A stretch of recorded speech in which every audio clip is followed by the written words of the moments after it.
Hello foodies, welcome to innovative ideas with విను. ఈరోజు ఏంటి స్పెషల్ అంటే హోమ్ మేడ్ పిజ్జా సాస్ ఎలా చేయాలని చూపించబోతున్నాను. ఇదైతే చాలా ఈజీ. బయట మార్కెట్లో కూడా మనకి పిజ్జా సాస్ అనేది దొరుకుతుంది, కానీ ఇంట్లోనే మనం పిజ్జా సాస్ని చాలా ఈజీగా చేసుకోవచ్చు. మనం ఇంట్లో చేసుకున్న పిజ్జా సాస్ని కనీసం 1 మంత్ వరకు ఫ్రిడ్జ్లో స్టోర్ చేసుకోవచ్చు. ఇప్పుడైతే ఎలా చేసుకోవాలో చూసేద్దాం. ఫస్ట్ అయితే ఒక ప్యాన్లో ఆయిల్ వేసుకోవాలి. గార్లిక్ అండ్ ఆనియన్ సన్నగా చాప్ చేసుకొని ఫ్రై చేసుకోవాలి.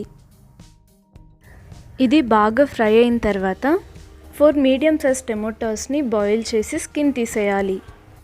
స్కిన్ తీసేసిన టమోటాస్ని గ్రైండ్ చేసుకొని ఆ టమోటా ప్యూరీని దీంట్లోకి యాడ్ చేసుకోవాలి.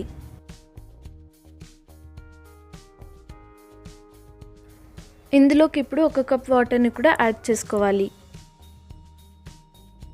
ఇప్పుడు 2 టేబుల్ స్పూన్ టమోటా కెచప్ కూడా వేసుకోవాలి.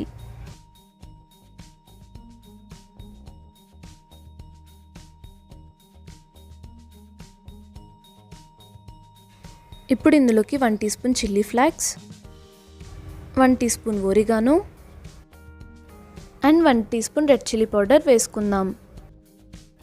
మనం పిజ్జా ప్రిపరేషన్లో పిజ్జా సాస్లో సాల్ట్ వేస్తాం అండ్ పిజ్జా బేస్లో కూడా కొంచెం వేస్తాం. ఇంకెక్కడ మనం సాల్ట్ అనేది యూజ్ చేయం కాబట్టి టేస్ట్కి సరిపోయే సాల్ట్ కొంచెంగా చూసి వేసుకోండి. అంతే అండి, మన పిజ్జా సాస్ అయితే రెడీ అయిపోయింది. చూసారా, మనం ఇంట్లోనే పిజ్జా సాస్ని ఎంత ఈజీగా చేసుకోవచ్చో. మనం ఇప్పుడు పిజ్జా సాస్ని యూజ్ చేసుకోవాలంటే చేసుకోవచ్చు. ఒకవేళ స్టోర్ చేసుకోవాలనుకుంటున్నట్లయితే ఒక గ్లాస్ జార్లో స్టోర్ చేసి ఫ్రిడ్జ్లో పెట్టుకోవచ్చు అనమాట. అలా పెట్టినట్లయితే కనీసం మనకి ఇది 1 మంత్ వరకు కూడా చెడిపోకుండా బాగుంటుంది. నేను పిజ్జా రెసిపీ కూడా అప్లోడ్ చేశాను మన ఛానల్లో. మీరు ఒకవేళ చూడాలనుకుంటే డిస్క్రిప్షన్ బాక్స్లో లింక్ ఇస్తాను.